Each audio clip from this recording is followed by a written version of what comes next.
if I had Oprah Winfrey's phone number, I would definitely give it a moment before I just picked it up and started calling her.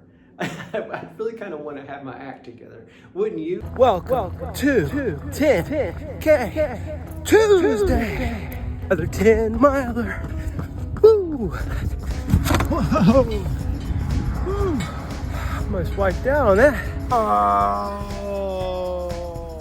I can't tell you how good this feels on my little tootsies.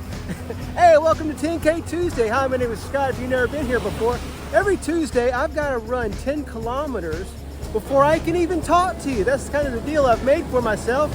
And also, another aspect to 10K Tuesday is I've got this audacious goal of I'm going to make $10,000 in a day, ideally on a Tuesday. That'd be pretty sweet. So let's go ahead and check in on the financial portion of 10K Tuesday, and we'll be right back. I'm shooting this after the fact in the afternoon. It's almost, 4 o'clock here. The point is this. I had an abysmal trading week last week, and I started out with about $600 and managed to convert that into $80 down here for this balance. As you can see, we're somewhere around $860, so I've 10x that $80, and the point is not to brag about it. It's a learning experience for me, and maybe I can impart something to you, because this is why I do everything for you. I never want to make it about me. And what happened is, I lost money, and I was like, all right, well, time to go back to savings and load this sucker back up, and let's get back into trading again. And then a voice said to me, why don't you try to do something with that small amount of money and get your feet back under you? And so that's what I did. So I just went ahead and I said, all right, we're going to go back to basics, and I'm just going to hit, singles again. And if I could load this back up with all sorts of money and do it, why can't I do it with a lower amount? And so I did, and between Friday, Monday, and today, we've brought that, $80-ish, and 10x'd it. And I'm just really proud of that, because all I did was hit singles and try to get back to basics and be in the present and realize that, this is real money. I was actually kind of inspired because years ago, I don't know if you remember this, but Howard Schultz closed down all the freaking Starbucks so all the baristas could learn how to make a cup of coffee again. And there's just something sort of zen about that, get people present-minded and realize, hey, just what is this that I'm doing here? And the art behind it and what it truly means. At any rate, I kind of took that and ran with it. When we get knocked on our asses, if we just sort of rebuild step by step and hit singles with no back steps, that's truly the way to go. And to realize where I'm at, what I need to do, where I need to go, was I think proved to be the better move than to just run back to savings, load it back up, and try to get that back. Revenge trading. The essence behind this channel here is we do not truly understand something unless we can teach it. So I'm getting ready to really get out of my depth today. We're going to talk about the Bhagavad Gita. Okay. And this is one of those books that, it's like the Bible, it's like Think and Grow Rich, it's like a Return to Love. It's one of those books that you're never going to be done with. I mean, this thing should date somewhere between 700 years and 1,000 years or something like that, BC. See, I don't even know exactly, but what it is, down to its core, is a conversation between man and God. A lot of folks will describe it as, well, there's a character named Arjuna, and he had this task, and he had to go to war with his family, and he was at odds because he had to kill, members of his family to achieve his goals and all that stuff. A lot of people come at it from that angle, which, there's a story in there that's like that, sure. But really, if you boil it all down, it's a conversation between man and God. And whoever wrote the Bhagavad Gita was, trying to answer Arjuna's questions as God Almighty would. I mean, and they did a pretty darn good job. and you're going to find different versions of the Bhagavad Gita. This one is, by the way, this was Gandhi's jam.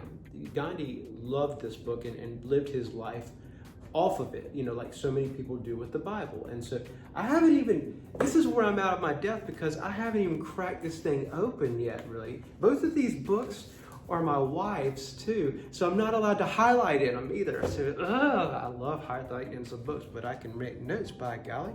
And matter of fact, so I just cracked this one open. Ghandi was all about some fasting. And fasting, let's see, here we go. When we overeat, that is the same as getting drunk or taking drugs. It has the same distortion effect between us and the above. A lot of people don't realize overeating does that. It's pretty safe to say Ghandi had his shit together. He fasted a lot. And so anyway, let's go ahead and, I've got this already pre-written a little bit. So one thing that we should not do based on the Bible and based on, well, Deepak Chopra comes to mind, and lots of other, really smart folks, is judging, right? We should not judge other people, and that is so freaking hard to do. If we see somebody acting a fool, it's hard for us not to judge them. But I think we should be able to identify them. I think that's fair, wouldn't you? All right, so in the Bhagavad Gita, towards the end here, Arjuna is having a conversation with God, and God is telling him, hey, these are the 3 types of folks that you're going to kind of want to look out for. So let's talk about them, okay? All right, so the sattvic will, the 3 types of understanding and will that God's laying down for Arjuna is, all right, the sattvic will. It's developed through meditation, keeps prana, mind, and senses in vital harmony. So that's kind of where you want to be. But then kind of the step below that, this is really good for employers, by the way. The rajasic will is conditioned by selfish desire, pursues wealth, pleasure, and respectability. And then on, down a little lower here, we got the tamasic will, which shows itself in an obstinate ignorance, sloth, fear, grief, depression, and conceit. You might be thinking to yourself, hey, I know a cat that operates in this zone quite often. I'm sure I've touched all of these zones, and sometimes I think to myself, you know what, I'm trying to be this, the sattvic, but I think I've got a little mix, a little dash of rajasic in here, because who doesn't want to get rich, right? I guess there's a why behind it, and we're all on the path trying to figure this shit out, right? But to see it laid out was really helpful with me. So I hope that's helping you. Let's go do another one, okay?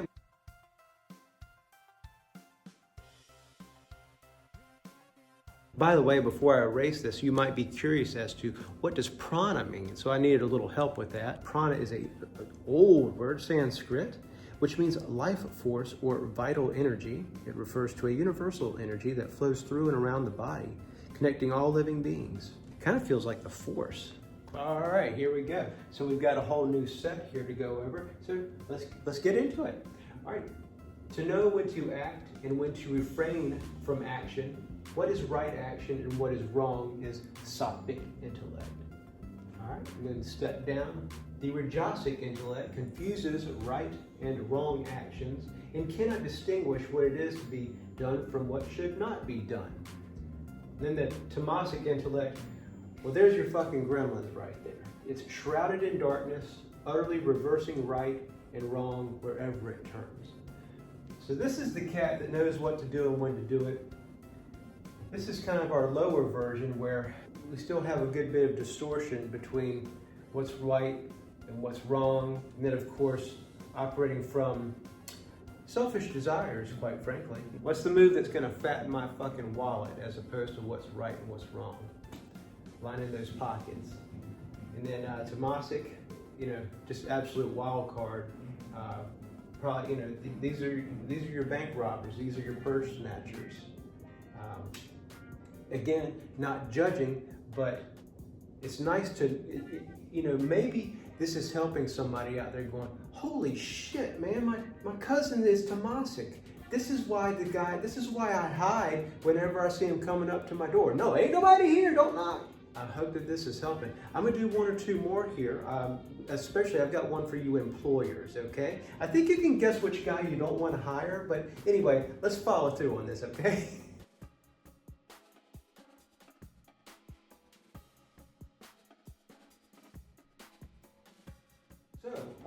Employers, you want to pay special attention to this one. Okay, so work performed to fulfill one's obligations without thought of personal reward, or if the job is pleasant or not. Well, that's your Satvik cat right there.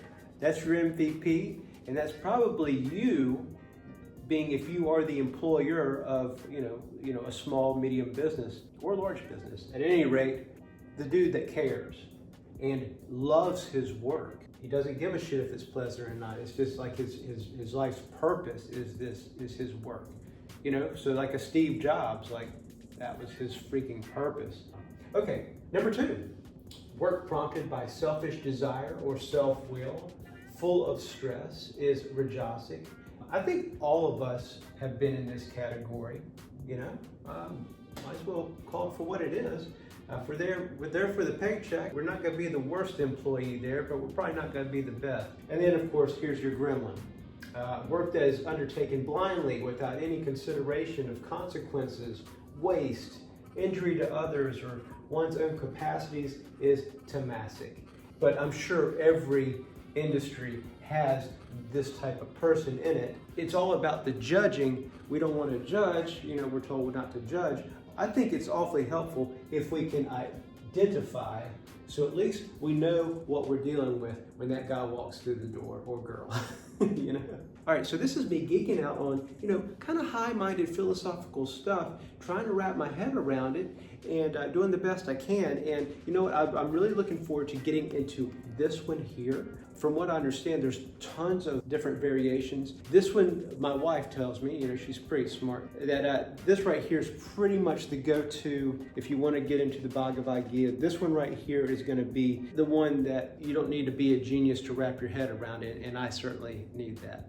Just fantastic reading, and it blows my mind what a conversation with God would be like. So for example, like if you could talk to God, what would you ask him? There's a lady that my wife follows, and I kind of was sort of in the room and I heard the lady talking. She had Oprah Winfrey's phone number for 7 years and didn't call her. So you might be thinking to yourself, man, if I had Michael Jordan's number, I'd call him up. If I had, just pluck any, if I had 50 Cent's phone number, I'd call him up. If you had 50 Cent's phone number and you knew that he would answer your call, what would you call him up and say to him? What would you call him up and ask him? So this lady had Oprah's phone number. They met at an event, and Oprah gave her her own personal number, and that lady didn't call Oprah for 7 years. And so you kind of think, well, that's a no-brainer. Like, hell yeah, I'd call Oprah if I had her number. Would you? What would you say to Oprah Winfrey? What would you ask her? So anyway, I just think of weird shit like that. If I had Oprah Winfrey's phone number, I would definitely give it a moment before I just picked it up and started calling her. I really kind of want to have my act together, wouldn't you? So if you had to have a conversation with God, don't you think you'd want to have your act together and know what you really want to ask him and be prepared to receive what he's going to tell you back? Anyway, I'm a weirdo. What can I say? I think of weird stuff, but I'm trying to do the right things. And you know what? I appreciate your time. I hope this has been helpful to you. Bhagavad Gita, one of those books you're never done with. And hey, if you found my content helpful, by all means, why don't you hit that like button, consider subscribing. I drop content like this for you every week at least. All right, so thanks so much. Take it easy, and you're not wasting this day.